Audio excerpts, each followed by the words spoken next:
Și așa este și cu mulți credincioși, chiar și atunci când caută biruința asupra păcatelor. Ei cred că au scăpat de păcat, dar apare altceva, în altă parte.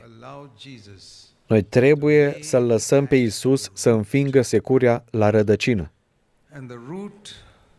Și rădăcina păcatului este centrarea pe sine sau egocentrismul. Într-un cuvânt, este atunci când sinele este în centrul vieții noastre. Iar rădăcina sfințeniei nu este citirea Bibliei și facerea de bine, ci este atunci când Hristos devine centrul vieții noastre. Haideți să înțelegem acest adevăr simplu.